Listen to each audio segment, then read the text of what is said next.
അപ്പഴും ഇതന്നെ പരിപാടി. ഹലോ, അസ്സലാമു അലൈക്കും. ഞങ്ങളെ ഇന്ന് ചെറിയൊരു നോമ്പറയും പരിപാടിയൊക്കെ ഉണ്ടാക്കിട്ടോ. അപ്പൊ നോമ്പറൊക്കെ കഴിഞ്ഞു. ഇപ്പൊ ഞങ്ങള് മാത്രമേ ഇവിടെ ഉള്ളൂ, 4 ആളും.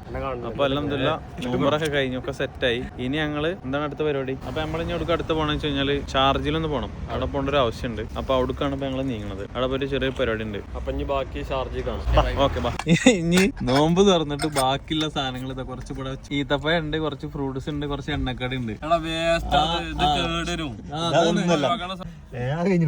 നിർത്തിയിട്ടില്ല. ബിരിയാണി ചായ ഒക്കെ കുടിച്ച് സത്യം പറഞ്ഞപ്പോ ആകെ ദമ്മായി. പുറത്താണ് ഇപ്പൊ ബാക്കിൽ ഇരിക്കുക ചെറുക്കൻ തടി ഒന്നാക്കട്ടെ. അല്ല, തടി ഒന്നാക്കണം. ഭക്ഷണം വേസ്റ്റ് ആക്കിയത് ഉറപ്പാണ്, നല്ല കാര്യമാണത്. വേറൊരു കോമഡി ഉണ്ട് ഇവിടെ. നോക്കണു, അടുത്ത പരിപാടി ഇവിടെ 1 കിലോ അടങ്ങിക്കണം. ഇവിടെ ബാക്കിയുള്ള ഫുഡ് കഴിക്കലോ തിരക്കാണ്. അതിന്റെ പുറത്ത് ഇതെന്താ സംഭവം ഇത് കുടിക്കണം. എന്താ ഇത് റൂ ഹൗസേം വാട്ടർമെലന് തരിക്കഞ്ഞി ഒക്കെ കൂടി മിക്സ് ചെയ്തൊരു പ്രത്യേക. അത് ബാക്കിയുള്ളത് ഒരു കുപ്പിയിൽ വെച്ച് വെച്ചിക്കണു.